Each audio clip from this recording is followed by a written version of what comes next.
IT tools for optimizing well drilling. The case is about an IT firm called SWE, who signs a contract with an oil service company, hereby referred to as the client. The contract says that SWE is supposed to help the client with one project divided into two sub-projects. Project 1 was estimated to take 6 months and was completed on time and within budget.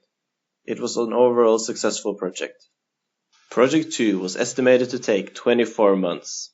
However, the start of the project was delayed a while after Project 1 was finished. The late start to the project, together with other issues, resulted in problems and frustrations for both the client and SWE. At the beginning of the project, a technical team made a project plan and requirements on a high level. However, due to the long delay, the team was assigned to a new project prior to the start of Project 2, which resulted in confusion around the original specifications. The project manager was now the only one who had knowledge about the specification and was trusted by the team. However, after a while, the project manager also left the project. And he was replaced by a new manager, which decreased the team's trust and removed the knowledge of the high-level specifications. The specifications were changed so they would be better understood. This caused a large amounts of extra resources to be used.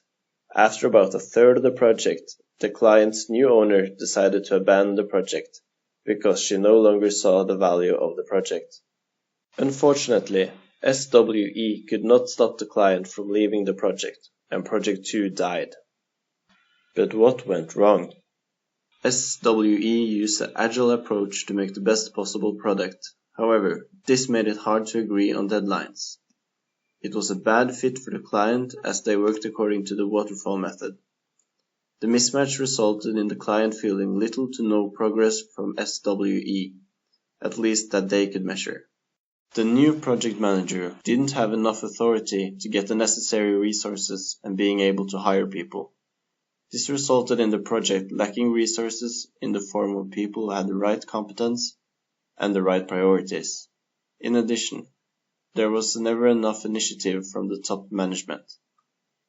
What could have been done better?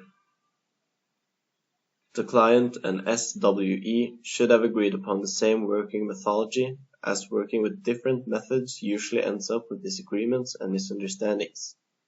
By choosing an agile approach, they would have been able to adapt to changes. A project manager should not be changed as it causes decrease in trust and often loss in knowledge about the project.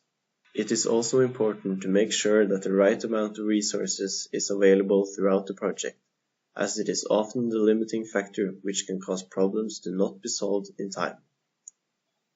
Another important factor is to have a project manager who has a high position in the firm's hierarchy, so decisions are easily accepted by the management due to better communication.